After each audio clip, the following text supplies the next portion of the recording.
ये बिल्कुल हमारी उस पब्लिक के लिए है और उन व्यूअर्स के लिए है जो बिल्कुल लेमैन है, जिनको थाना कचहरी की समझ नहीं आती, वो डरते हैं। 406 होता है क्रिमिनल ब्रीच ऑफ ट्रस्ट कि हम बेगुनाह बंदे को गिरफ्तार नहीं करते। हमने उसको गिरफ्तार कर लिया। वो अमानत क्या थी जो कि दी गई? क्या उसकी ओनरशिप ट्रांसफर हुई है? नहीं। अनफॉर्चुनेटली हमारे यहाँ प्रॉब्लम ये है कि बहुत सारे केसेस में सिविल लॉज को क्रिमिनलाइज कर दिया अच्छा जाता है। सर, आपने एक बंदा गिरफ्तार कर लिया। जहाँ पर एक किसी पर्टिकुलर बंदे के ऊपर मल्टीपल केसेस हैं, जो मल्टीपल लोगों के साथ फ्रॉड इसने किया हुआ है, और अल्टीमेटली जब वो पकड़ा जाता है, फैमिलीज ने डिसोन किया हुआ होता है, कोई उसके पीछे नहीं आता। उसको इस चीज़ से गर्ज नहीं है कि बंदा पकड़ा गया है नहीं गया, ऑब्वियसली गर्ज होती है, लेकिन ज़्यादा बड़ा उसका जो इशू है वो रिकवरी है। जब से मैं यहाँ पर आया हूँ, मैंने एक चीज़ नोट की कि हमारे इन्वेस्टिगेशन में खुली कचहरी का इतना कॉन्सेप्ट नहीं था। 29,000 प्लस लोगों को हमने सुना है खुली कचहरी में? खुली कचहरियों में कि हमारे ऑफिसर्स का टेन्योर सिक्योर हुआ। अभी आप अगर तमाम डीपीओज आरपीओज की पोस्टिंग्स देखेंगे तो वो तमाम एक बड़ी अच्छे टेन्योर वाली पोस्टिंग्स हैं। तो वो बताएं कि कभी आपको सिफारिश आई हो और आपने साफ इनकार कर दिया हो कि भाई मैं मेरिट पे लगाऊंगा। देखिए, सिफारिश तो ऑब्वियसली हमारे मुल्क का कल्चर है। हमें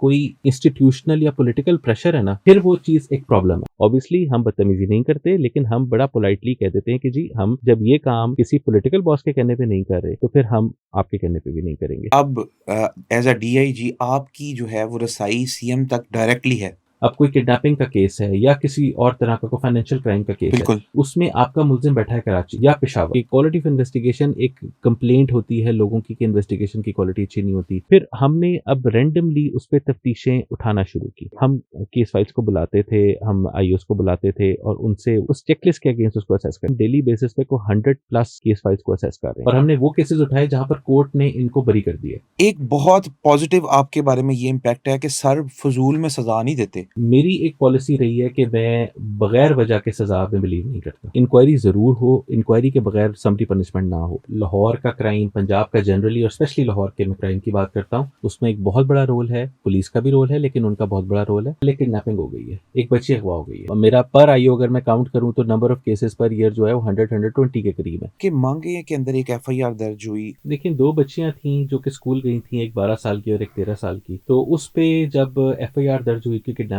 की, हमने काम शुरू किया। हमने उनकी लोकेशन ट्रैक करनी शुरू की। हमें इतना तो आइडिया हो गया था कि बच्चियाँ खुद गई हैं, इसमें कोई किडनैपिंग का एलिमेंट नहीं है। और वो कहीं उनको बात करती है, ल्योर करती है और उनको समनाबाद अपने घर ले जाती है। तो बच्चियाँ जो है वो, इसका राब्ता होता है इस्लामाबाद बहरिया टाउन में एक घर है, और वहाँ पे कुछ लोग हैं जहाँ पर ये काम होता है। ठीक इट है। Is it is a brothel house, और वो बच्चियों को उनके पास छोड़ आती है। इस खातून को भी गिरफ्तार किया, और वहाँ पे ये 2 बच्चियां तो हमें मिली, साथ में 3 बच्चियां और भी मिली। On duty DSP Usman Haider. उसने एफआईआर दर्ज कराई कि मेरी बीवी और बेटी किडनैप हो गई है। सेल फोन रिकॉर्ड्स और तमाम चीजें हमने देखनी शुरू की, तो हमारा शक जो है वो उस्मान की तरफ जाना हुआ, उसके पार्ट पे, और स्पेशली अपनी अपनी ही बीवी को और अपनी ही सगी बेटी को मारना। आप हमारी जनरल पब्लिक के लिए, हमारे व्यूअर्स के लिए कोई ऐसा मैसेज जो आप देना चाहते हैं? हम लाहौर पुलिस आपका पार्ट हैं, हम सोसाइटी का हिस्सा हैं। अगर आपके साथ कोई ज्यादती हो रही है, मैं स्पेशली जो हमारे मुकदमात के कंप्लेनेंट्स हैं उनको कहना चाहता हूँ, मेरा फोकस है यहाँ पर अकाउंटेबिलिटी, मेरा फोकस है क्वालिटी ऑफ इन्वेस्टिगेशन। अगर आपके साथ कोई आईओ ज्यादती कर रहा है, अगर आपके साथ कोई इंचार्ज ज्यादती कर रहा है, अगर आपके साथ इवन कोई अफसर ज्यादती कर रहा है, अगर आप खुद नहीं आ सकते, आप राब्ता करें। आईजी साहब की हेल्पलाइन मौजूद है 1787, उस पर राब्ता करें और आपकी जो भी प्रॉब्लम है उसको रिड्रेस किया जाएगा।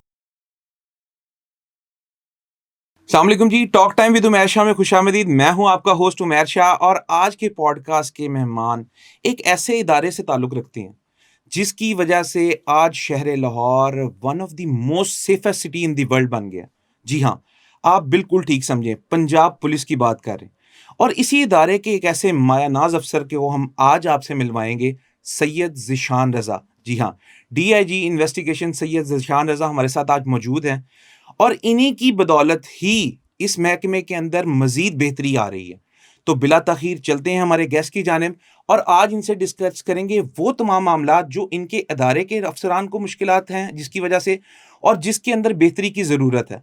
तो बिला तख़ीर चलते हैं हमारे गेस्ट की जानिब। अस्सलाम वालेकुम जी। जी, वालेकुम सलाम। शाह साहब कैसे हैं आप? ठीक हैं? अल्लाह का बहुत शुक्र, thank you very much. Zeeshan साहब, मुझे अपनी जर्नी के बारे में तो बताएं। नाजरीन सुनना चाहते हैं कि कैसे आज डीआईजी और इन्वेस्टिगेशन ज़ीशान रज़ा साहब इस मुकाम पे पहुंचे।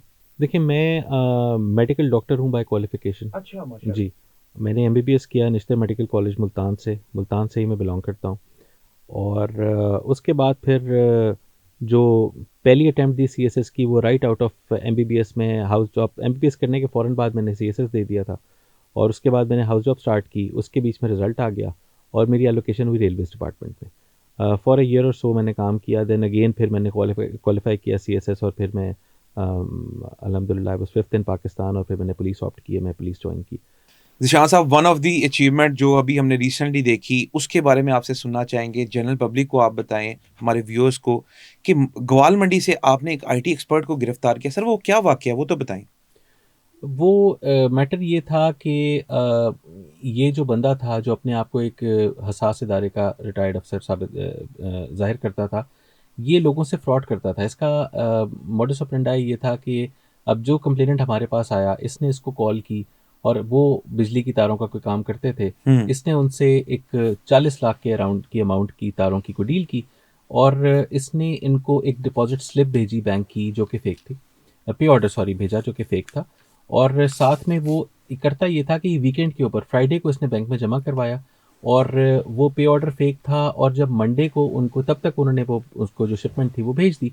ड्राइवर भी इसने खुद अरेंज किया जो कि ऊबर का ड्राइवर था, जो इसी फ्रॉडिये ने अरेंज किया, और वो ड्राइवर गया। फिर आगे 3 गाड़ियाँ चेंज हुई, एक गाड़ी एक जगह पे चेंज की, फिर दूसरी गाड़ी चेंज की, फिर तीसरी गाड़ी में कहीं ये गया, और जो मंडे को इनको मैसेज आया कि जी वो जो इंस्ट्रूमेंट था वो रिटर्न हो गया है, और वो जो चेक था वो किसी डोरमेंट अकाउंट की इसने चेक बुक्स रखी हुई थी, उनसे ये करता था। और हमने खैर तफ्तीश जब शुरू की तो इसकी लोकेशंस भी नहीं आती थी, वो भी मास्क हुई भी होती थी। समहाउ इसने वहाँ पर भी कोई ऐसी इंजीनियरिंग की हुई थी, कोई इसने काम किया हुआ था कि लोकेशंस इसकी नहीं आती थी। तो हमने खैर इस पे बहुत काम किया। हमने वो तमाम जितने ऊबर ड्राइवर्स थे जो अपना बीच में जो इनके इन ड्राइव सॉरी वाले ड्राइवर्स थे, इनको हमने जो है वो इन्वेस्टिगेट करना शुरू किया। लोकेशंस का हमें प्रॉब्लम आ रहा था, फिर अल्टीमेटली हम इसकी बीवी तक पहुंच गए। इसकी बीवी को लोकेट किया जो इस्लामाबाद में अच्छा। एक ब्यूटी पार्लर में काम करती थी, वो भी वहाँ से भाग चुकी थी। उसके बाद फिर हम इसके ड्राइवर तक पहुँचे, और उसके ड्राइवर के बाद ये लोकेट हुआ है। ये बंदा ये क्लेम करता था कि जी मैं मुझे जो है ना पाकिस्तान की पुलिस तो क्या कोई भी डिपार्टमेंट नहीं पकड़ सकता। हमने जब इसे तफ्तीश शुरू की, FIA को 17 केसेस में वांटेड था। खुद अच्छा। ये लाहौर की एक रिप्यूटेड प्राइवेट यूनिवर्सिटी से इसने डिग्री की हुई थी, IT का एक्सपर्ट था, और एज अ हैकर भी काम करता था। अच्छा, हैकर भी था? एज अ हैकर भी काम करता था। तो that was I think something के बहुत, हमने जब इसको गिरफ्तार किया, फिर इससे हमने उसकी तो रिकवरी कराई, साथ में और काफ़ी सारे केसेस हमारे इससे वर्कआउट हुए। तो वो आई थिंक एक अच्छी अचीवमेंट थी हमारी पुलिस की। इस पे काफ़ी एफर्ट की पुलिस ने। ज़िशान साहब, मुझे ये बताइएगा कि हमने अक्सर देखा है कि प्राइवेट गाड़ी, इन्वेस्टिगेशन वाले प्राइवेट कार के अंदर मुलज़िम को लेके जाते हैं। इसकी क्या वजह है सर? देखें, ये आप ठीक कह रहे हैं, बिल्कुल ऐसा होता है, और इसमें मल्टीपल रीज़न्स हैं। पहली बात तो ये कि हमारी रिसोर्स कंस्ट्रेंट्स होती हैं ऑब्वियसली, क्योंकि मल्टीपल केसेस हम तफ्तीश कर रहे होते हैं उनकी, और हमारे पास पर पुलिस स्टेशन एक गाड़ी होती है। तो एट टाइम्स ये होता है कि किसी जगह रेड करनी हो तो कंप्लेनेंट खुद ऑफ़र कर देता है कि जी अगर तो ऑब्वियसली गाड़ी अवेलेबल नहीं है, या तो गाड़ी का वेट करें तो उसमें प्रॉब्लम होती है कि मुलज़िम निकल जाए, या कोई मुलज़िम हाथ ना आए। तो उसमें ये होता है कि कई दफ़ा कंप्लेनेंट खुद ऑफ़र कर दे। This this does not happen frequently, लेकिन ये होता है, आई एक्सेप्ट इट। और इसमें मल्टीपल रीज़न्स हैं। एक तो रिसोर्स कंस्ट्रेंट्स भी होते हैं, फिर हमारे पास एट अ टाइम एक पर्टिकुलर स्टेशन, पुलिस स्टेशन में मल्टीपल केसेस रजिस्टर्ड होते हैं बिल्कुल। जिनकी इन्वेस्टिगेशन चल रही होती है, और हमारे पास यूजुअली पुलिस स्टेशन में एक गाड़ी होती है, और वो गाड़ी ऑब्वियसली अगर किसी केस में ऑलरेडी इस्तेमाल हो रही है, किसी तफ्तीश के लिए इस्तेमाल हो रही है, तो फिर एट टाइम्स ये होता है कि कंप्लेनेंट खुद ऑफ़र कर देता है कि जी मैं आपको ले जाता हूँ, और हमारी जो तफ्तीशी टीम है जिसने कहीं रेड कंडक्ट करनी है, वो साथ चले जाते हैं। This does not happen very frequently, लेकिन ये बिल्कुल होता है। लेकिन इस पे इन रिसेंट टाइम्स गवर्नमेंट ने काफ़ी फोकस किया है, और specially with the current command, हमारी जो करंट IGP हैं, और जो करंट हमारी चीफ मिनिस्टर साहिबा हैं, उनके फोकस से पंजाब पुलिस को गाड़ियाँ बहुत ज़्यादा दी गई हैं, ख़रीद के गवर्नमेंट ने दी हैं, और हमारे पास भी अब इंशाल्लाह इस पे वर्किंग भी चल रही है, और मज़ीद गाड़ियाँ आ जाएँगी, तो होपफुली इंशाल्लाह in the times to come ये प्रॉब्लम हमारा सॉल्व हो जाएगा। ज़िशान साहब, मुझे ये बताइएगा कि आपने जब जॉइनिंग दी, रिकॉर्ड के क्या हालात थे? इन्वेस्टिगेशन का रिकॉर्ड काफ़ी हद तक पेंडिंग था, तो आपके आने से क्या इम्प्रूवमेंट आई सर इसमें? देखें, पंजाब पुलिस जब से हमारा सिस्टम सारे कंप्यूटराइज्ड हुए, और उसके बाद से एक बड़ी कंटिन्यूस एफर्ट स्टार्ट हुई कि हमने तमाम अपना रिकॉर्ड जो है कंप्यूटराइज करना है। उसका बहुत हमें फ़ायदा हुआ। हम क्राइम पैटर्न्स एनालिसिस करने के काबिल हुए, हम हॉटस्पॉट जो हमारे क्राइम हॉटस्पॉट्स हैं उनको आइडेंटिफाई करने के काबिल हुए। हम गैंग्स को आइडेंटिफाई करने के काबिल हुए, हमारे पास एक पूरा एक verifiable and cross verifiable record मौजूद है, जिसको हम यूज़ भी करते हैं, जो हमारी इन्वेस्टिगेशन में भी इस्तेमाल होता है। तो ये प्रोसेस चल रहा था। मैंने जब से यहाँ पर चार्ज लिया तो मैंने उसके बाद इस प्रोसेस को ऑब्वियसली कोशिश की कि इसका पेस बढ़ाएं, और हमने काफ़ी हद तक जो हमारे रिकॉर्ड के अंदर प्रॉब्लम्स थे, किसी जगह पर हमारे CNICs का प्रॉब्लम था, वो नंबर्स ठीक नहीं थे, नंबर्स ऐड नहीं हुए थे, उनको ठीक किया। फिर हमारा और प्रोसिक्यूशन का एक लॉन्ग स्टैंडिंग इशू चल रहा था कि हमारे रिकॉर्ड में और प्रोसिक्यूशन का जो CFMS सॉफ्टवेयर है उसमें डिस्क्रिपेंसी थी। उसको हमने वर्कआउट किया और ऑलमोस्ट अब हम उनके साथ वो तमाम वर्कआउट कर चुके हैं। वो पेंडेंसी बहुत बड़ी पेंडेंसी थी, लाइक वो पेंडेंसी कोई 1 लाख से ऊपर के केसेस की पेंडेंसी थी, वो भी हमने क्लियर कर लिया। वो रिकॉर्ड्स भी हमारे सिंक्रोनाइज हो गए हैं दोनों सॉफ्टवेयर्स के। तो मैंने कोशिश की है कि हम अपना तमाम जो रिकॉर्ड है उसका जो कंप्यूटराइजेशन का पेस है उसको फास्ट करें, और कोशिश ये भी की है कि साथ में हमारे पास जो इंचार्जेस हों वो भी कंप्यूटर लिटरेट हों, ताकि वो इस काम को समझें खुद, और वो खुद इंश्योर करें जी, कि बिल्कुल, ये हमने देखा है कि अब जब से आपने चार्ज सँभाला सर, जो आईओज़ और इन्वेस्टिगेशन के जो इंचार्ज हैं, वो क्वालिफ़ाइड आ रहे हैं। इवन मुहर्रिर तक जो है वो कंप्यूटराइज़ जो है सिस्टम उसको समझने वाले आ रहे हैं। जी, बिल्कुल, उसमें ये है कि जो हमारा पोलकॉम ऑपरेटर है, जी, जी। जिसने एक्चुअली एंट्रीज़ करनी है, जब तक इंचार्ज और मुहर्रिर खुद उस काम को नहीं समझेंगे, उनको नहीं पता होगा कि हाउ द सिस्टम वर्क्स, तो तब तक वो इंश्योर नहीं करा सकते कि वो उसको काम को स्पीडीली कर पाएँ। तो हमने इंश्योर ये किया है, कोशिश की है कि पढ़े-लिखे ऑन मेरिट और कंप्यूटर लिटरेट इंचार्जेस, मुहर्रिर हम लगाएँ, ताकि हमारा ये काम जो है इसकी स्पीड बढ़े और मज़ीद हम इसको तेज़ करें, कम ना हो। ज़ीशान भाई, मुझे ये बताइएगा, ये बिल्कुल हमारी उस पब्लिक के लिए और उन व्यूअर्स के लिए जो बिल्कुल लेमैन है, जिनको थाना कचहरी की समझ नहीं आती, वो डरते हैं। उनके लिए बताइएगा, लेट्स से अगर कोई आपके पास मुल्ज़िम 406 का आता है, तो उसके अंदर आपके पास गिरफ्तारी सा डल जाती है।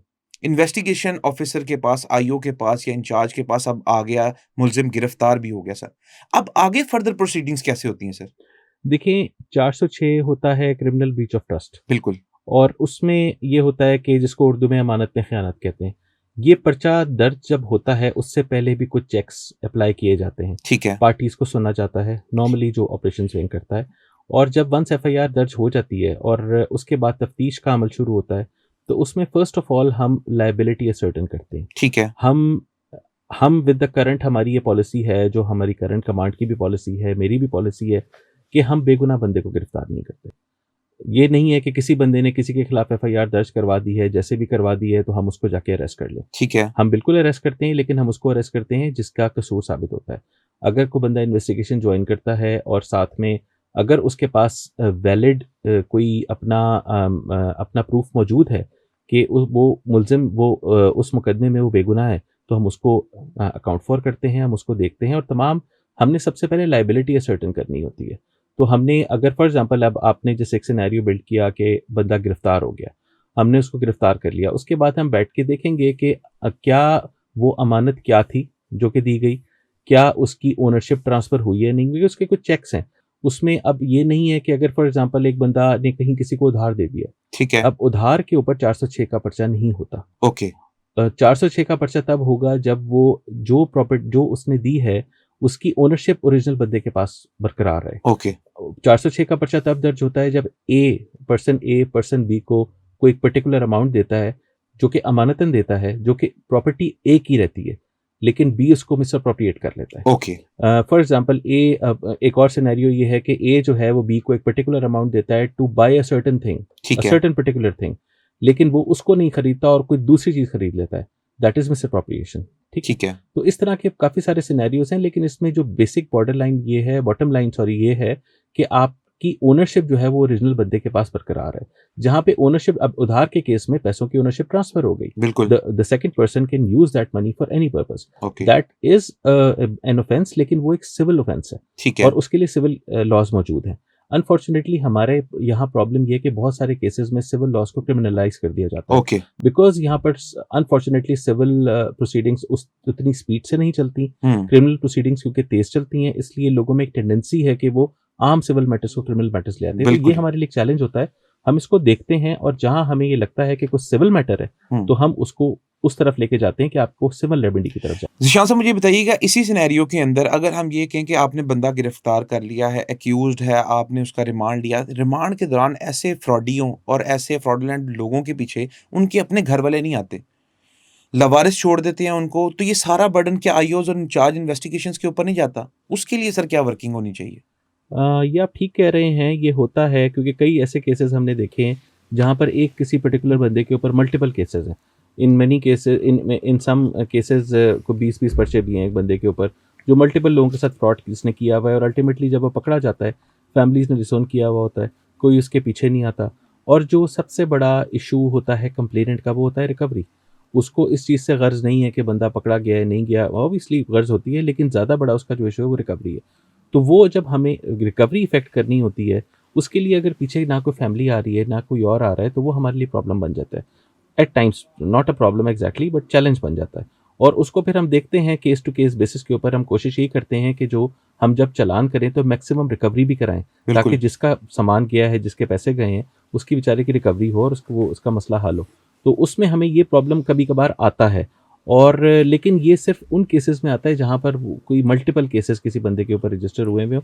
इन केसेस जहाँ पर कोई थोड़े केसेस हैं, जिस बंदे का पुराना क्रिमिनल रिकॉर्ड नहीं है, वहाँ पर जनरली जो है वो फैमिली की तरफ से कोई ना कोई गारंटी आ जाती है कि वो उसको पे ऑफ करेंगे या उसको जो भी कंप्लेनेंट है उसके पैसे वो दे देंगे, तो कुछ ना कुछ उसकी रिकवरी हो जाएगी। लेकिन जो इस तरह के बंदे हैं कि जो बहुत मल्टीपल केसेस में हैं, जो कि नॉन फ्रॉडी हैं और मतलब आदतन फ्रॉडी हैं, बोनाफाइड फ्रॉडी हैं, हाँ बिल्कुल बिल्कुल, ठीक। उनके उसमें हमें प्रॉब्लम आती है। ज़ीशान साहब मुझे ये बताइएगा सर कि आपने खुली कचहरी का कॉन्सेप्ट लिया।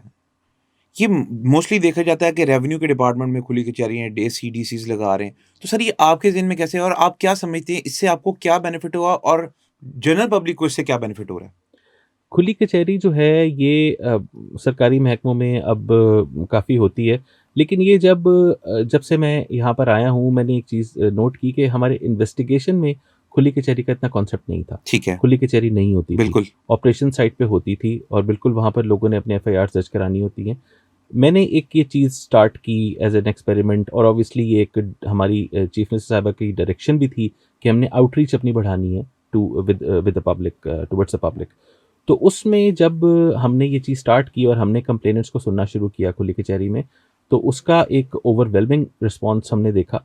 और सो मच सो कि मैं अभी पिछले साल का अगर फिगर आपसे शेयर करूं, 29,000 प्लस लोगों को हमने सुना है खुली कचहरी में? खुली कचहरियों में, जिसमें दैट्स अ हमारे पास huge number that's a sir. Huge number. हमने क्योंकि सिर्फ दफ्तर की हद तक नहीं की, हमने थानों में की, हमने थानों से बाहर ओपन जो हमारी स्पेसेस हैं, नॉर्मली मेरी कोशिश होती है कि मैं थाने से बाहर पब्लिक स्पेस में खुली कचहरी करूँ।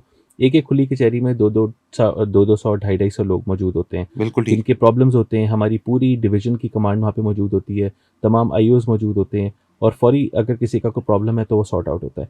और मुझे इसका जो मैंने इसका बेनिफिट देखा, मैंने बहुत बेनिफिट देखा इसका।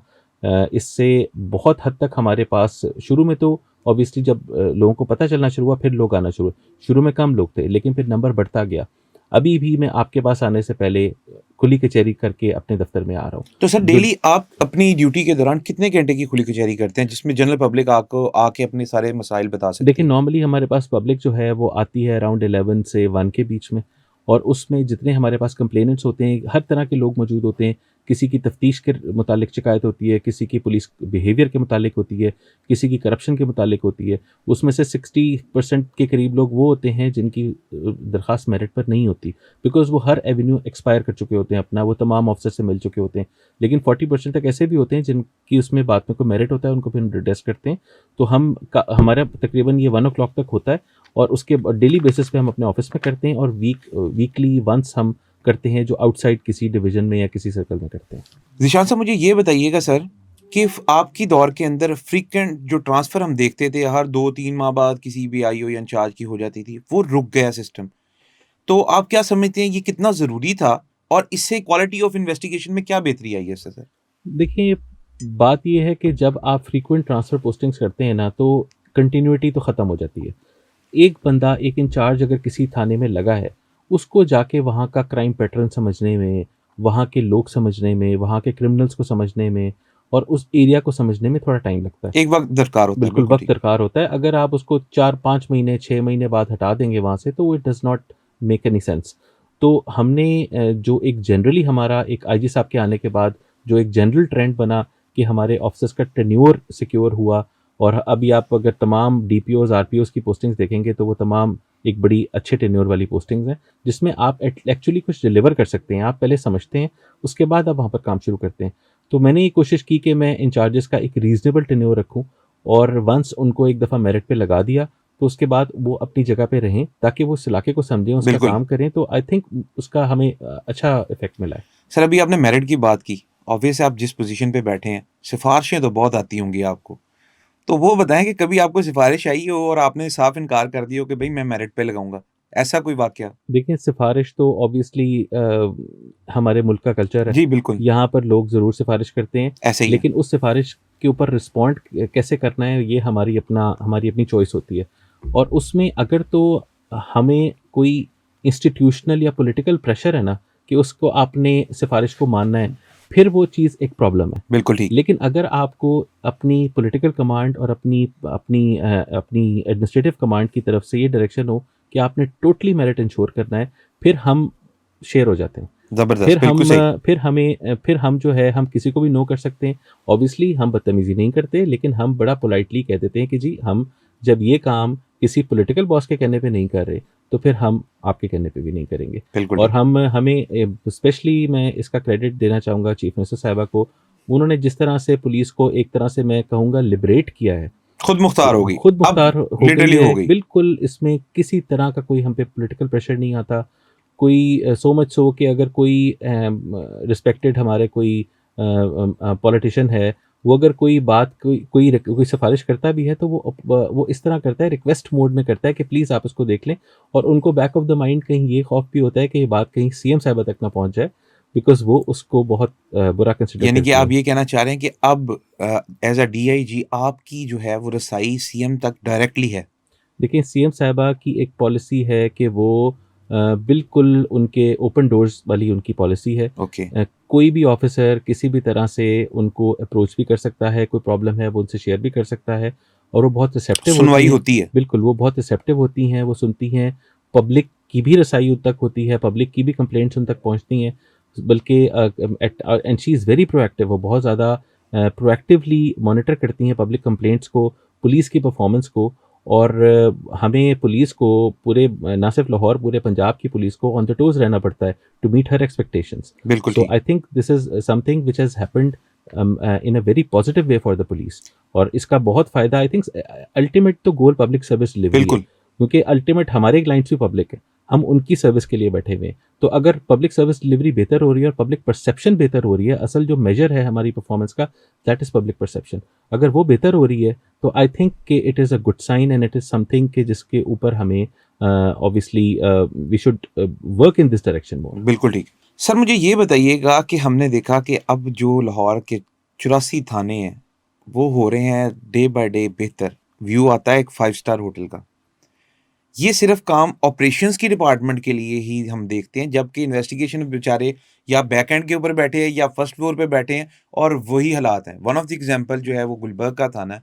रिसेंटली मेरा वहाँ जाना हुआ तो मैंने देखा कि फ्रंट इतना खूबसूरत है, ऐसा लगता है हम किसी 5 स्टार होटल में हैं, जो कि बहुत अच्छा है। ताकि एक नॉर्मल लेमैन जो है उसके लिए आसानी हो, वो यही देखे कि यार ये थाना वो थाना नहीं है, जिसके बारे में मैं सुनता रहा और डरता रहा। मगर इन्वेस्टिगेशन वालों के डिपार्टमेंट के अंदर अभी भी बड़ी इम्प्रूवमेंट की ज़रूरत है। तो आप सर इसके लिए क्या कर रहे हैं? देखिए, बिल्कुल आपने जो बात की वो इस तरह से ठीक है कि थानों में बहुत काम हुआ है। हमारी बिल्कुल। बिल्डिंग्स, हमारा जो ब्रिक एंड मॉर्टर है, वो बहुत बेहतर हुआ है। जो एक स्पेशल इनिशिएटिव पुलिस स्टेशंस वाला कॉन्सेप्ट, जहाँ से ये चीज़ स्टार्ट हुई इनिशियली, और फिर जो हमारे करंट आईजीपी आए, तो उनके आने के बाद फिर बहुत ज़्यादा ये इस पे हमारे इंफ्रास्ट्रक्चर में बेहतरी आई। उसमें एक तो ये चीज़ थी कि हमने अपना थानों की कंडीशन बेहतर करनी है। बिल्कुल। एक हमारा फ्रंट एंड है, एक बैक एंड है। फ्रंट एंड वो है जो पब्लिक डीलिंग का एंड है, बैक एंड वो है जो पुलिस वर्किंग का हमारा एंड है। तो उसमें अब ऑब्वियसली जो एक थाने का ऑपरेशनल इंचार्ज है वो एक एसएचओ है, और उस वहाँ पर पब्लिक ने भी बैठना है, एसएचओ का एक ऑफिस है। तो एक जो एक डिस्पैरिटी बिल्कुल मौजूद है कि ऑपरेशंस वाली साइड जो है वो बहुत अच्छी है। इन्वेस्टिगेशन के ऊपर भी काम हो रहा है। अब हमने कई जगहों पर ये काम शुरू भी करवाया है ठीक है। और हमारे ऑफिसेज, हमारे जो ऑफिसर्स के ऑफिसेज हैं, डीएसपीज के ऑफिसेज हैं, एसपी के ऑफिसेज हैं, हमारे जो इंचार्जेस के ऑफिसेज हैं, प्लस हमारे जो इन्वेस्टिगेशन आईओस के रूम्स हैं, इसका हमने एक प्रॉपर वर्किंग कराकर और हमने इस पे काम करवाना शुरू किया है। और अब आईजी साहब ने हमें बहुत सपोर्ट किया है इसमें। तो इंशाल्लाह in the times to come आप देखेंगे कि वो डिस्पैरिटी, अब आप किसी थाने में इंशाल्लाह 6 मंथ्स के बाद जाएंगे तो आपको शायद वो डिस्पैरिटी नजर इंशाल्लाह। आएगी। सर मुझे ये बताइएगा कि एक इंचार्ज के पास या एक आईओ के पास केस आता है और मुलजिम बैठा हुआ है कराची, लाहौर से कराची जाना, उसकी इंक्वायरी करना, गिरफ्तार करना, वहाँ से लेके आना, वहाँ ज़ाहिर है आउट ऑफ सिटी आप जाते हैं तो वहाँ पे एक्सपेंस भी होता है। क्या गवर्नमेंट या आपका इदारा उसको ऑन करता है? ये सवाल जो आपने किया है ना, ये लिंक्ड है जो आपने मुझसे पहला सवाल किया था, कि आपने मुझसे सवाल किया था कि क्या वो गाड़ी जो है जी, वो जी, जी। कंप्लेनेंट के साथ चला जाता है। देखिए, बिल्कुल हमारा एक कॉस्ट ऑफ इन्वेस्टिगेशन का एक पूरा शेड्यूल मौजूद है और अभी रिसेंटली वो रिवाइज हुआ है और बहुत अच्छा उसमें अब कॉस्ट ऑफ इन्वेस्टिगेशन के और कब पैसे, से मिलना शुरू होगा सर ये? वही मैं आपको अर्ज कर रहा हूँ कि रिवाइज ज़रूर हुआ है लेकिन ऑन ग्राउंड पैसे उसके हिसाब से नहीं होते। ठीक है। इसमें अब प्रॉब्लम ये है कि गवर्नमेंट की भी बजटरी कंस्ट्रेंट्स हैं, बिल्कुल ठीक। पुलिस डिपार्टमेंट की भी कंस्ट्रेंट्स हैं। ऑल्दो इट हैज़ हैपेंड कि विद द करंट आईजीपी वो पैसे बढ़े हैं, जो कॉस्ट ऑफ इन्वेस्टिगेशन के पैसे पहले मिलते थे उससे कई कई गुना बढ़ चुके हैं पैसे, अब पैसे बढ़ चुके हैं। लेकिन प्रॉब्लम ये है कि जब, जैसे आपने एक सिनेरियो बताया, अब कोई किडनैपिंग का केस है या किसी और तरह का कोई फाइनेंशियल क्राइम का केस है, बिल्कुल। उसमें आपका मुलजिम बैठा है कराची या पेशावर, आपकी टीम ने जाना है, 4-5 लोग जाएंगे, वो खाना भी खाएंगे कहीं, वो कहीं रहेंगे भी सही, बिल्कुल। तो वो हमारा जो हमें पैसे मिलते हैं वो उसको कवर नहीं करता। तो ये एक हमें लिमिटेशन होती है। अब इसमें फिर हम प्रायोरिटाइज करते हैं। कई दफ़ा ऐसा होता है कि हम देखते हैं कि कोई बहुत इंपॉर्टेंट केस है जहाँ पर मल्टीपल किसी बंदे के ऊपर केसेस हैं या कोई बहुत बड़ा कोई ज़्यादती हुई है जिसका मुलजिम है और वो हमें किसी जगह पर है, या कोई किडनैपिंग है, तो इन दैट केस हम टीम को भेजते हैं और हमारे एक्स्ट्रा पैसे भी लग जाते हैं जो कि हम खुद लगाते हैं। और कई दफ़ा ऐसा होता है कि फिर कंप्लेनेंट जो है, वो जिस तरह आपने पहले बात की कि जिस तरह गाड़ी उसने दे दी तो गाड़ी पे चला गया, वो चीज़ भी होती है। लेकिन ज़्यादा उसमें यही होता है कि हम अपने उसमें पैसे हमारे पास उस साइड में काम होते हैं लेकिन हम ज़्यादा पैसे लगा रहे होते हैं बिकॉज हमने बंदा पकड़ना होता है। बिल्कुल ठीक। ज़ीशान साहब मुझे ये बताइएगा, आईआरसी का एक आपने इदारा बनाया, इन्वेस्टिगेशन रिव्यू सेल, उसका क्या बेनिफिट है सर? और पब्लिक, जनरल पब्लिक में आपने क्या परसेप्शन उसके बारे में देखी? देखिए, इन्वेस्टिगेशन रिव्यू सेल का मकसद ये था कि हमने अपनी क्वालिटी ऑफ इन्वेस्टिगेशन को बेहतर करना है। ठीक है। ये एक फोकस था, one of the things that I had in mind जब मैंने यहाँ पर चार्ज लिया था, कि क्वालिटी ऑफ इन्वेस्टिगेशन एक कंप्लेंट होती है लोगों की कि इन्वेस्टिगेशन की क्वालिटी अच्छी नहीं होती। बिल्कुल ठीक। प्रोसिक्यूशन वाले भी ये कंप्लेंट करते हैं, एट टाइम जुडिशरी भी ये कंप्लेंट ठीक करती है। है। हमने जो हमारे पास इंपॉर्टेंट हेनस क्राइम्स हैं उनकी चेकलिस्ट्स बनाई कि ठीक एक है। एक तफ्तीशी ने क्या क्या चीज़ें करनी है। एक टेम्पलेट बनाया कि उसने जो तफ्तीश करनी है वो उस हिसाब से करनी है और बिल्कुल ठीक। उसके सामने एक टेम्पलेट मौजूद हो। फिर हमने अब रैंडमली उस पर तफ्तीशें उठाना शुरू की। ठीक है। हम केस फाइल्स को बुलाते थे, हम आईओस को बुलाते थे और उनसे उस चेकलिस्ट के अगेंस्ट उसको असेस करते थे। यानी कि सर ये खाली फ़ोन कॉल की फीडबैक नहीं है? वो that is a separate cell, okay. Feedback cell is a separate cell. ठीक है। ये जो इन्वेस्टिगेशन रिव्यू सेल है, इसका काम है केस फाइल्स रिव्यू करना, आईओस की परफॉर्मेंस को असेस करना। ओके, और ओके। इसमें हम डेली बेसिस पे अराउंड कोई, अब जो हम जिस स्टेज पर आ गए हैं, पहले हमने ये स्टार्ट किया अपने हेडक्वार्टर में, फिर हमने इसको एक्सटेंड कर दिया to SPs offices as well. तो अभी हमारे हेडक्वार्टर प्लस हमारे 6 ऑफिसेज जो हमारे एसपीज के ऑफिसेज हैं, उनको मिलाकर हम डेली बेसिस पे को 100+ केस फाइल्स को असेस कर रहे हैं अच्छा, इस वक्त, 100+ को? 100+ को। और इससे हमें बड़ा फ़ायदा हुआ है, इससे हमारा कन्विक्शन रेट बेहतर हुआ है। अब ज़बरदस्त। हमारे नारकोटिक्स के केसेस लोन में, हमारे नारकोटिक्स के केसेस में हमने 1000+ कन्विक्शंस करवाई हैं इस पिछले साल में, और जो कि हमारा ऑलमोस्ट बहुत अच्छा नंबर है। पिछले साल से हमारी काफ़ी बेहतरी है। तो आई थिंक इसका बहुत फ़ायदा हुआ है। हमने स्टार्ट ही एक्चुअली नारकोटिक्स के केसेस से किया था। हमने नारकोटिक्स के केसेस से जो पहला टास्क हमने आईआरसी को दिया था, और नारकोटिक्स के केसेस की जो पूरी केस फाइल्स हैं उसको असेस करें, और हमने वो केसेस उठाए जहाँ पर कोर्ट ने इनको बरी कर दिया है, मुल्ज़िमान अच्छा। को कोर्ट ने एक्विट कर दिया है। हमने उसको पढ़ना शुरू किया कि यहाँ पर गलती कहाँ हुई है, और उसकी बेसिस के ऊपर हमने और डिपार्टमेंटल वैसे एक्शन सर आपने जब असेस किया तो गलती निकली कहाँ पर? देखें कई जगहों पर ना प्रॉब्लम जो उसमें कई नारकोटिक्स केसेस की बात क्योंकि मैं करता बेसिकली हूँ। नारकोटिक्स के अंदर तो माल गोदाम जो आप हम हुँ, बोलते हैं वर्ड वो आपको मालखाना जो होता है। जी, जी, जी। जी। उसके अंदर से ही बरामदगी का ही इश्यू होता है बेसिकली कि क्या वाक़ई इतना माल था या नहीं था? देखिए उसमें प्रोसीजरल डिलेज़ की जो कुछ जजेस ने पॉइंट आउट किया, जो मैंने जजमेंट्स तमाम हमने पढ़ी, ठीक है। आईआरसी ने पढ़ी, मैंने भी पढ़ी।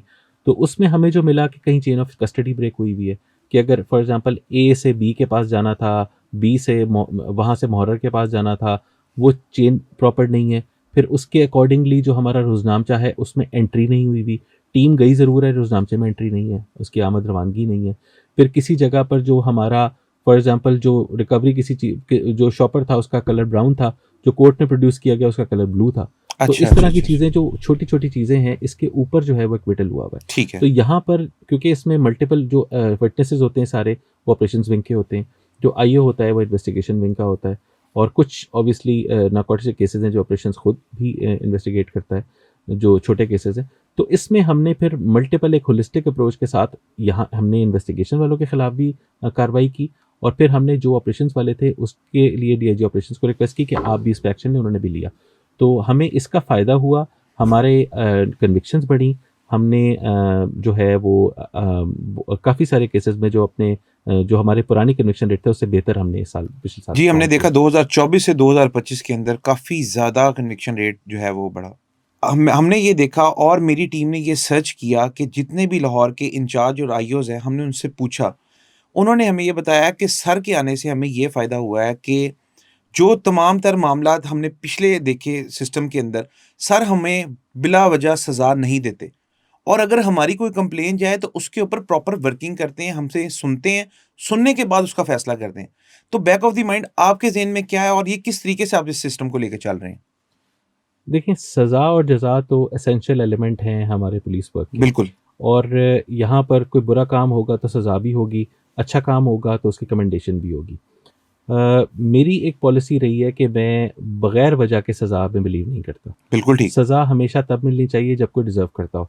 अनफॉर्चुनेटली हमारे में से कुछ हमारे ऑफ़िसर्स ऐसे भी हैं जो कि हार्श पनिशमेंट्स देते हैं और अनड्यू सज़ा देते हैं। आई थिंक वो ठीक है, उनका मैनेजमेंट स्टाइल है, लेकिन मेरी अपनी पॉलिसी है कि जहाँ पर बनती हो वहाँ पर सज़ा ज़रूर देनी चाहिए, वहाँ पर रुकना नहीं चाहिए। ठीक, लेकिन जहाँ नहीं बनती हो just to play to the gallery वो चीज़ नहीं करनी चाहिए। ठीक है। तो मेरी ये कोशिश रही है कि मैं जब भी सज़ा दूँ तो एक तो प्रॉपर ड्यू कोर्स से दूँ, इंक्वायरी करके दूँ। इंक्वायरी ज़रूर हो, इंक्वायरी के बगैर समरी पनिशमेंट ना हो। बिल्कुल ठीक। आई ट्राई माय बेस्ट कि समरी पनिशमेंट ना हो और सज़ा तब हो जब प्रॉपर इंक्वायरी के बाद ये साबित हो जाए बियॉन्ड डाउट कि इस बंदे ने ये गलती की है और उसकी सज़ा जो एप्रोप्रिएट बनती है, एक तो हार्श पनिशमेंट ना हो। जो पनिशमेंट बनती है वो पनिशमेंट उसको मिलनी चाहिए। हाँ, ये सिर्फ़ ये नहीं है कि हमने इसका मतलब ये नहीं है कि हमने पनिशमेंट्स दी नहीं, हमने एफआईआर्स दिए हैं लोगों के ऊपर। हमारे जो जिन लोगों ने कहीं ज़्यादती की है, जिन पे सिर्फ़ डिपार्टमेंटल एक्शन नहीं बनता, हमने उन पे पर्चे भी दिए हैं।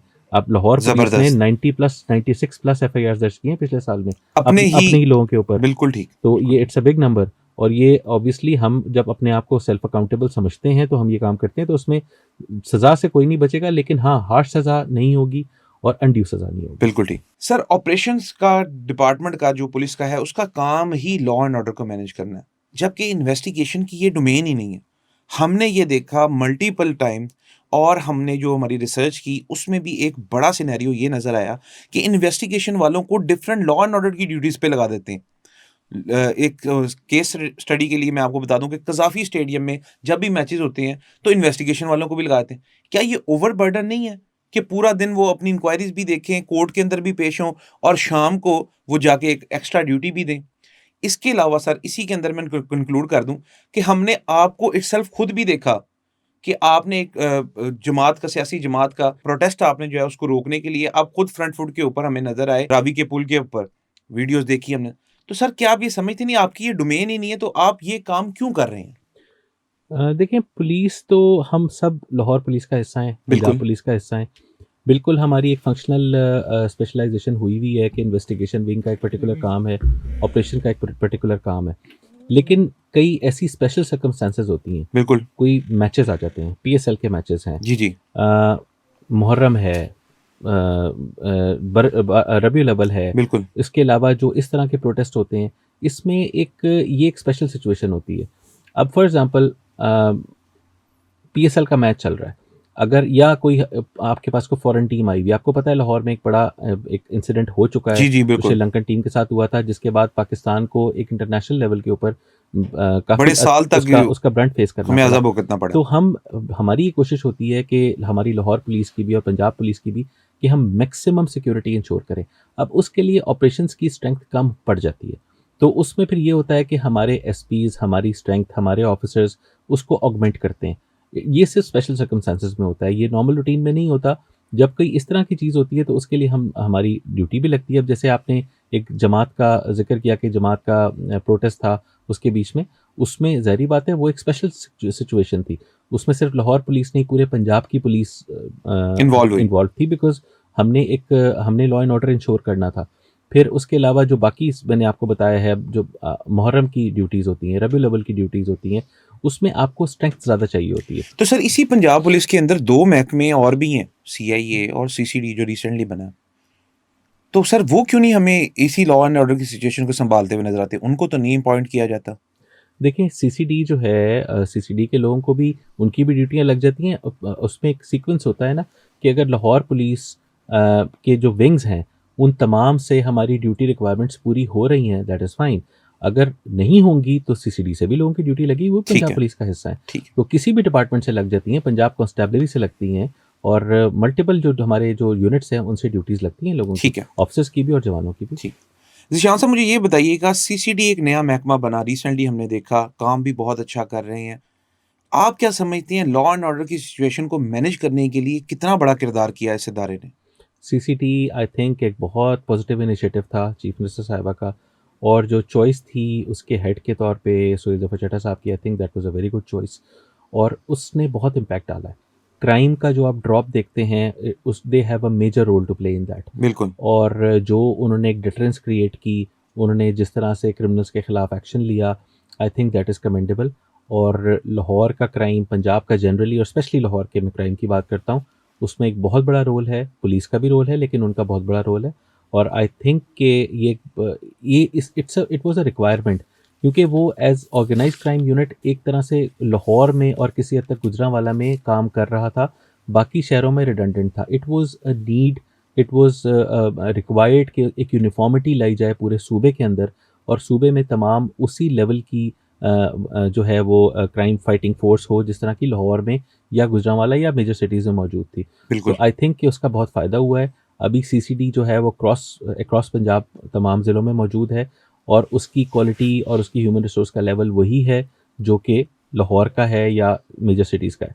ठीक है। तो मेरा ख़्याल है कि इससे ना सिर्फ फ़ायदा हुआ है, बल्कि आगे जाकर भी इंशाल्लाह इससे बहुत फ़ायदा होगा। ठीक है। ज़ीशान साहब मुझे ये बताइएगा हेल्थ प्रोफाइलिंग का इनिशिएटिव आपने लिया अपने अमले के लिए, अपने जूनियर्स के लिए, अपने स्टाफ के लिए। उसके बारे में बताइएगा कि क्या सोच के आपने ये इनिशिएटिव लिया और क्या बेनिफिट्स आपको नज़र आते हैं?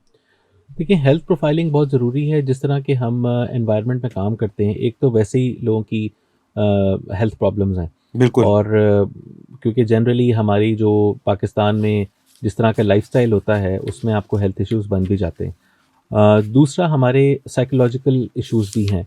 हमारे जिस तरह का हम स्ट्रेस में काम करते हैं, जिस तरह का वर्क एनवायरनमेंट होता है, तो लोग साइकोलॉजिकल इश्यूज़ भी डेवलप कर लेते हैं। तो आई थिंक कि हमारा एक फ़ोकस हमारे आईजी साहब का बहुत ज़्यादा रहा है कि अपनी फ़ोर्स की वेल-बीइंग के ऊपर हमने आईजी साहब का फ़ोकस रहा है। तो उसी क्यू को आगे ले चलते हुए जो हमारी जो फ़ोर्स है, उनके वेलफेयर के ऊपर हम बहुत ज़्यादा फ़ोकस करते हैं, और इनकी हेल्थ के जो इश्यूज़ हैं उनको उनको देखते हैं। फिर हमने अपने आईओज़ को भी हमने देखना शुरू किया है कि उनका क्या स्टेटस है, उनकी हेल्थ के क्या इश्यूज़ हैं, उनकी मेंटल हेल्थ के क्या इश्यूज़ हैं, और इंशाल्लाह इस साल में हम मज़ीद इस पे काम करेंगे, और इनमें जो प्रॉपर जो एक सिस्टम बनाएँगे, जहाँ पर एक रेगुलर हमारे पास एक स्केड्यूल मौजूद होगा, कि जिसमें हम सब ने जो है they will have to go for a health checkup and psychological checkup. ठीक है। ज़ीशान साहब मुझे ये बताइएगा ऑपरेशंस के डिपार्टमेंट की ड्यूटी है शिफ्ट के वाइज़, जबकि हम देखते हैं कि इन्वेस्टिगेशन वालों का एक ही जो है वो गिला है कि हमारी कोई फिक्स ड्यूटी नहीं है, 24/7 जॉब करनी पड़ती है। दिन रात एक करना पड़ता है, फिर जाके मुलज़िम गिरफ्तार होता है और दूसरे मामलात। तो आप ये बताएँ कि आप अपनी इस स्टाफ़ की और अपने जूनियर्स की वेलफेयर के लिए और इनकी शिफ्ट के लिए कुछ कर रहे हैं एफ़र्ट? हमारा इन्वेस्टिगेशन जिस तरह से काम करता है ना, इन्वेस्टिगेशन का है कोर पुलिस वर्क। ठीक एक है, केस दर्ज हो गया है, उसकी तफ्तीश करनी है। अब वो तफ्तीश एक ऑनगोइंग प्रोसेस होता है, ठीक है। उसमें शिफ्ट लग नहीं सकती उस तरह से। अब मेरा जो आईओ है, उसके पास एक केस है, वो उसकी तफ्तीश कर रहा है। वो फॉर एग्जांपल एक किडनैपिंग हो गई है, एक बच्ची अगवा हो गई है और उसके ऊपर उसने तफ्तीश करनी है। अगर वो उसने ठीक है, एक नॉर्मल ह्यूमन जो एक रिक्वायरमेंट है रेस्ट की, वो तो उसने करना है, लेकिन शिफ्टों में हम उसको कर नहीं सकते। हमने उसकी ऑब्वियसली हम उनको छुट्टी भी देते हैं और उनका इतना कोई बहुत ज़्यादा अनड्यू वर्कलोड नहीं है कि जो बिल्कुल ही अनमैनेजेबल किस्म का हो। एक मतलब इतना है कि वो मैनेजेबल वर्कलोड है। ऑब्वियसली नॉर्मल रिक्वायरमेंट से थोड़ा ज़्यादा है। अब हमारा मेरा पर आईओ अगर मैं काउंट करूँ तो number of cases per year जो है वो 100-120 के करीब है। ठीक है, it should be ideally less than 70, around 70 इतना होना चाहिए जो कि मैनेजेबल, लेकिन बहुत ज़्यादा अनड्यू नहीं है। तो आई थिंक ये investigation of a case is a dynamic process. बिल्कुल, ये चल रहा होता है और ये तो इतना इंटरेस्टिंग काम है पुलिस का, जो इन्वेस्टिगेशन ऑफ केस है। इसमें तो वैसे ही बंदे को जो है वो उसका दिल करता है कि मैं जब तक केस सॉल्व ना कर दूँ, तब तक मैं आराम से चैन से ना बैठूँ। तो मेरा ख़्याल है कि यहाँ पर हमारा जिस तरह से काम, नेचर ऑफ वर्क है, ये शिफ्ट में उस तरह से चलता नहीं है।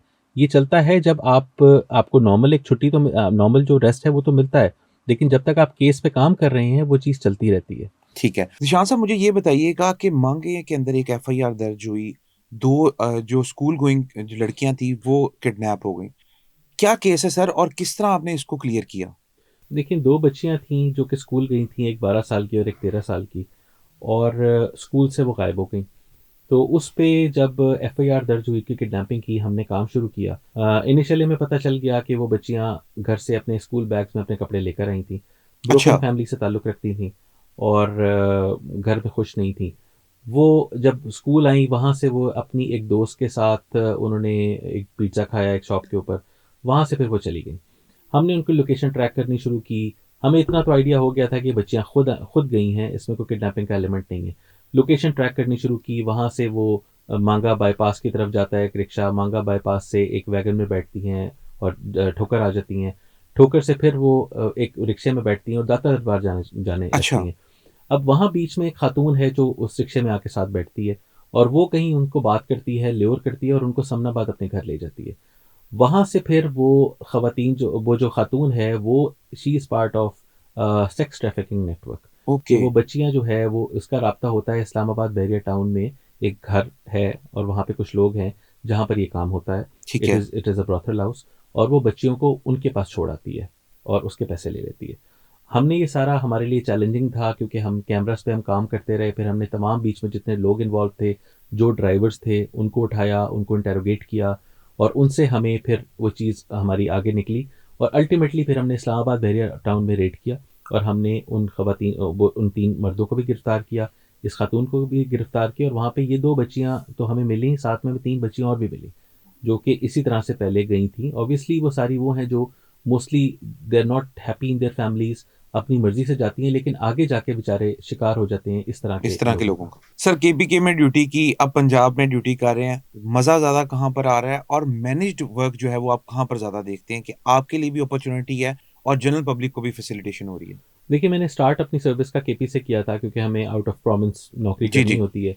मैंने कोई around 3 and half years KP में गुज़ारे और ऐज़ अ मैंने वहाँ मैं एएसपी रहा सवाबी में, उसके अच्छा बाद जी। मैं मर्दान में डीपीओ रहा for more than a year और पेशावर में मैंने ड्यूटी की एज़ अ वहाँ पे कैंपस पीस कोर होती है, उसका ठीक कमांडेंट है। रहा मैं। तो वहाँ का एक डिफरेंट वर्किंग स्टाइल था और उस वक़्त जिस टाइम में हम लोग थे वो बहुत ज़्यादा अभी अभी भी अल्लाह इस मुल्क को हिफ़ाज़त के साथ आमीन, रखे आमीन। आमीन। तो उसमें उस टाइम पे बहुत ज़्यादा मिलिटेंसी थी और बहुत ज़्यादा मतलब पुलिसिंग नहीं थी, सोल्जरिंग थी।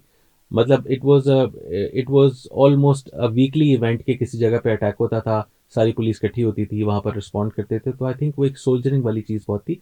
लेकिन जो आई थिंक स्ट्रक्चर्ड पुलिसिंग ज़्यादा है, वहाँ पर भी एक पुलिसिंग का अपना एक स्टाइल है, एगैलिटेरियन सोसाइटी है और बहुत ज़्यादा इक्वालिटी है उस सोसाइटी में।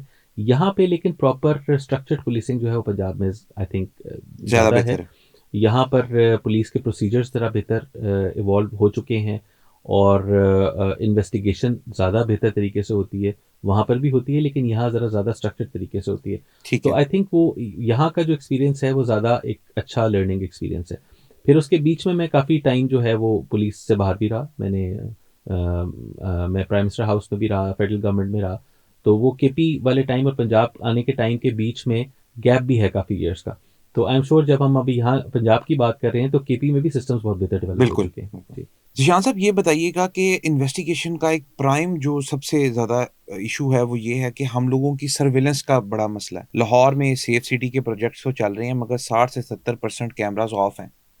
तो सर क्या आप समझते नहीं है कि ये बड़ा इम्पोर्टेंट एस्पेक्ट है, इसको कवर करना चाहिए और पंजाब गवर्नमेंट को एज़ सून एज़ पॉसिबल इनको क्लियर करना चाहिए? सेफ सिटी के जो कैमराज़ हैं ना, देखें रूटीन में कुछ कैमराज़ ख़राब होते हैं।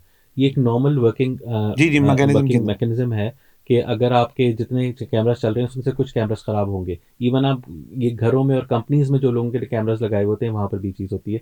इस पे आई थिंक जो करंट एमडी सेफ सिटी हैं, he is a very proactive officer और उनके आने के बाद बहुत सारे कैमराज़ बेहतर हुए हैं। बिल्कुल, और क्योंकि हमारा तो डेली बेसिस पे इनसे इंटरैक्शन होता है, हमें हर चीज़ के लिए सेफ सिटी की रिक्वायरमेंट होती है। हम जब किसी भी जुर्म की तफ्तीश करते हैं तो पहली जो चीज़ हमारा गो टू प्लेस होती है वो सेफ सिटी होता सेफ है। सिटी। तो हमें उसका बहुत फ़ायदा होता है और मैं कम से कम ये समझता हूँ कि अगर मैं पिछले एक साल को असेस करूँ, तो जब मैं आया था उस वक़्त के जो हालात थे और अभी कैमराज़ कैमराज़ बहुत बेहतर हुए हैं और इसमें आई थिंक कि एहसन यूनुस साहब का बहुत रोल है। उन्होंने बहुत एक्टिव रोल प्ले किया है, ना सिर्फ़ कैमराज़ को बेहतर करने में बल्कि और जो सिस्टम्स डेवलप हुए हैं वहाँ पर। अब हमारे पास मिसिंग चिल्ड्रन का बहुत अच्छा मैकेनिज़्म मौजूद है वहाँ पर और जो हमारे फेशियल रिकॉग्निशन के सॉफ्टवेयर्स मौजूद हैं। तो आई थिंक कि बहुत काम उसमें हुआ है और इस वक़्त अगर आप देखेंगे तो कैमराज़ का कंडीशन काफ़ी बेहतर है। अभी भी कैमराज़ ऑफ़लाइन ज़रूर हैं, लेकिन वो ठीक होते रहते हैं, फिर मज़ीद कुछ ऑफ़लाइन हो जाते हैं, वो ठीक होते रहते हैं। It's an ongoing process. Okay. Zeeshan साहब मुझे ये बताइएगा कि on duty DSP Usman Haider, आप क्या इस केस के बारे में इनपुट है और आप क्या बताएँगे हमारे व्यूअर्स के लिए कि क्या इश्यू बना और असल रीज़न क्या थी? वो सर पूरे वाक़ये को इलैबोरेट कर दें। देखिए, उस्मान हैदर जो है वो यहाँ पर काम कर रहा था बतौर डीएसपी इन्वेस्टिगेशन का ना और पुलिस का ऑफ़िसर था, एवरीबॉडी नोज़ इट। उसने एफआईआर दर्ज कराई कि मेरी बीवी और बेटी किडनैप हो गई है और पुलिस ने उससे तफ्तीश शुरू कर दी। फिर उसकी एक साली जो है वो सामने मंज़र-ए-आम पर आती हैं और उन्होंने इल्ज़ाम लगाया कि इस उस्मान जो है इसने कुछ किया है व्हाटएवर उसने किडनैप की है या उसने उनके साथ कुछ किया है। तो ख़ैर पुलिस ने अपनी तफ्तीश क्योंकि ऑब्वियसली एक एफआईआर दर्ज हुई थी, पुलिस ने अपनी तफ्तीश की। तफ्तीश में इनिशियली जो है उस्मान ने जिन लोगों पे शक ज़ाहिर किया हमने उनको भी जो है वो इन्वेस्टिगेट किया। उसके बाद जब हमने सारी फोरेंसिक हमने जो अपनी टेक्निकल एविडेंस है उसको इकट्ठा करना शुरू किया, location patterns, cell phone records और तमाम चीज़ें हमने देखनी शुरू की, तो हमारा शक जो है वो उस्मान की तरफ जाना शुरू हुआ। हमने फिर उसके उसके जो मोबाइल फ़ोन है उसको देखा, उस्मान की जो एक्टिविटीज़ थी, उन दिनों की उनको देखा और फिर हमने जब फोरेंसिक एविडेंस कलेक्ट करनी शुरू की तो अल्टीमेटली इट ट्रांसपायर्ड कि उसने खुद अपनी बीवी और बेटी को मारा और फिर जब हमने उसको इररिफ्यूटेबल एविडेंस के साथ कन्फ्रंट किया, तो उसने कन्फेस भी किया हमारे सामने, पुलिस के सामने उसने पूरी बात बताई। तो आई थिंक ये बड़ा अनफॉर्चुनेट चीज़ थी बिकॉज़ एक बंदा जो कि खुद पुलिस का एक सीनियर ऑफ़िसर है और उसके पार्ट पे और स्पेशली अपनी अपनी ही बीवी को और अपनी ही सगी बेटी को मारना बड़ी अनथिंकेबल सी चीज़ है और इसमें मतलब सर हमने क्या ये उस्मान जी। हैदर का कभी पहले भी करप्शन या जूनियर्स की तरफ से इसके एटीट्यूड के बारे में कंप्लेंट्स थी या ये ऑल ऑफ सडन एक माइंड चेंज हो गया और किसी भी आके उसने माइंडसेट के अंदर ये एक्ट कर दिया? देखें ऐसी कोई फ्लेग्रेंट कंप्लेंट मेरे होते हुए मेरे टेन्योर में तो ऐसी कोई नहीं आई ठीक कि है। जिसमें मैं ये कह सकूं कि जी बहुत उसका बिहेवियर ऐसा था। लेकिन उसके कुछ इश्यूज थे इस अपनी मेंटल हेल्थ के। मैरिज से नॉट मेंटल हेल्थ, इस मैरिज से रिलेटेड वो इश्यूज ये थे कि ये जो खातून थी ये उसकी फर्स्ट वाइफ थी ओके, और ये उसकी पसंद की शादी थी। ठीक है, फिर उसने ये को 20 साल पुरानी शादी थी। फिर एक शादी उसने की 18 साल पहले यानी इस शादी के तकरीबन 1 डेढ़ 2 साल के बाद, ठीक जो है, कि उसने अपनी फैमिली की मर्ज़ी से की। सही, अब वो जो सेकंड वाइफ़ थी उसकी सोशल एक्सेप्टेबिलिटी, फैमिली के अंदर एक्सेप्टेबिलिटी वो ज़्यादा थी। ये वाइफ़ जो थी इनकी इसका उसकी फैमिली से इतना ज़्यादा मिलना-जुलना नहीं था। फिर इनका एक वाइफ़ की एक डिमांड थी लॉन्ग स्टैंडिंग कि मुझे आप घर बना के दें, घर लेके दें। तो उस पे पहले एक इन्होंने कोई प्लॉट लिया भी, फिर वो वापस हो गया। वो उसने सेल ऑफ कर दिया, उस पे वो कहती थी कि जी आपने अपने जो दूसरी फैमिली है, भाई वगैरह उनको पैसे दे दिए। तो इनके कुछ इश्यूज़ इस तरह के थे। लेकिन जो भी चीज़ थी वो जस्टिफ़ाई नहीं करता जो एक्शन उसने लिया। बहुत उसने गलत किया और क्रिमिनल एक्ट था और हमने इस पे इसकी जो तफ्तीश है उसको बहुत क्लोज़ली मैं खुद मॉनिटर कर रहा हूँ कि इसमें कोई लैकुना ना रहे और इंशाल्लाह we will make an example out of him. Zeeshan साहब, मुझे ये बताइएगा कि कॉमिक रिलीफ़ के लिए, अपने अमले के लिए, अपने जूनियर्स के लिए आप क्या एफ़र्ट्स कर रहे हैं? हमने देखा कि ट्रैफ़िक वालों ने प्रॉपर इवेंट्स ऑर्गेनाइज़ किए, कव्वाली नाइट हो रही है, सेमिनार्स हो रहे हैं, उसमें फेस्टिवल्स हो रहे हैं स्पोर्ट्स के। सर, आपके इन्वेस्टिगेशन के डिपार्टमेंट में ऐसा कुछ नहीं। तो क्या कॉमिक रिलीफ़ जो इतने बर्डन के ऊपर आपके आईओज़ इंचार्ज काम कर रहे हैं, उनके लिए ज़रूरी था? इसके लिए सर क्या एफ़र्ट्स होंगी अब? देखिए हम जो एक हमारे स्टाफ की वेल-बीइंग है उसको तो फ़ोकस ज़रूर करते हैं। इस तरह के इवेंट्स हमने अभी तक कोई ऑर्गेनाइज़ नहीं किए। वो जनरली जो पुलिस के इवेंट्स ऑर्गेनाइज़ होते हैं या लाहौर पुलिस के होते हैं उसमें हमारे भी लोग क्योंकि पार्ट हैं लाहौर पुलिस का उसमें शामिल होते हैं। लेकिन एक अच्छा आपने बिल्कुल आइडिया दिया है और हम इसके ऊपर काम करेंगे। इट्स अ गुड थिंग और क्योंकि हमारी नफ़री बहुत ज़्यादा नहीं होती, हमारी इन्वेस्टिगेशन की नफ़री जो है वो कम होती है। हुँ। इट्स अराउंड 6000 के आगे पीछे होती है। तो उसमें हम ये certainly we can plan this और और सर, आपकी इस जी। पॉडकास्ट की वसाकत से मैं हमारी मेरी और मेरी टीम और मेरी ऑर्गेनाइजेशन की तरफ से we will be one of the sponsors of your event. आप कोई फेस्टिवल ऑर्गेनाइज करवाएं, हम जो है उसको स्पॉन्सर भी करेंगे और आपके साथ शाना बशाना उसको लेके भी चलेंगे। सिर्फ आपने एफर्ट्स करनी है उसके लिए। ठीक है इंशाल्लाह जी, सर? Thank you. जिशान भाई, मुझे ये बताइएगा कि आप हमारी जनरल पब्लिक के लिए, हमारे व्यूअर्स के लिए कोई ऐसा मैसेज जो आप देना चाहते हैं, जो आप चाहते हैं कि लाहौरी सुने और उसके ऊपर अमल करें? सर। देखिए मैं जो हमारी लाहौर की पब्लिक है, लाहौर की अवाम है उनको ये कहना चाहता हूँ कि हम लाहौर पुलिस, हम आपके अंदर से ही हैं, आपका पार्ट हैं, हम सोसाइटी का हिस्सा हैं। हमें अपना समझें, आपका कोई प्रॉब्लम होता है तो आप हमसे राब्ता करें, हमें बताएँ। अगर आपके साथ कोई ज़्यादती हो रही है, मैं स्पेशली जो हमारे मुकदमात के कंप्लेनेंट्स हैं उनको कहना चाहता हूँ। मेरा फ़ोकस है यहाँ पर अकाउंटेबिलिटी, मेरा फ़ोकस है क्वालिटी ऑफ इन्वेस्टिगेशन और जहाँ पर मुझे लगेगा कि किसी ने किसी के साथ ज़्यादती की है, मैं उस पे फौरी एक्शन लूँगा। आप हमें रीच आउट करें। अगर आपकी कोई तफ्तीश ठीक नहीं हो रही, अगर आपके साथ कोई आईओ ज़्यादती कर रहा है, अगर आपके साथ कोई इंचार्ज ज़्यादती कर रहा है, अगर आपके साथ इवन कोई अफ़सर ज़्यादती कर रहा है, आप हमें रीच आउट करें। आप हमें बताएँ, आप हमारी ऑफ़िस में डेली बेसिस पे खुली कचहरी होती है, एवरी वीक हम डिवीज़न में खुली कचहरी करते हैं। आप हमें अपनी दरख़्वास्त दें। अगर आप खुद नहीं आ सकते, आप राब्ता करें, आईजी साहब की हेल्पलाइन मौजूद है 1787 उस पर राब्ता करें। वो उस हम प्रोएक्टिवली उसको देखते हैं, मॉनिटर करते हैं और मैं आपको एन्श्योर करता हूँ, मैं आपको यकीन दिलाता हूँ कि इंशाल्लाह आपकी जो भी जायज़ कंप्लेंट है, उस पे कार्रवाई होगी और आपकी जो भी प्रॉब्लम है, उसको रिड्रेस किया जाएगा। ज़ीशान साहब, बहुत शुक्रिया आपका sir. Thank you so much आपके आने के लिए और हमें उम्मीद है कि मज़ीद इस तरह की इन्फॉर्मेटिव और मज़ीद इस तरह की जो है हम टॉपिक्स के ऊपर डिस्कशन आपके साथ जारी रखेंगे और आप हमें वक़्त देते रहेंगे। बहुत शुक्रिया सर।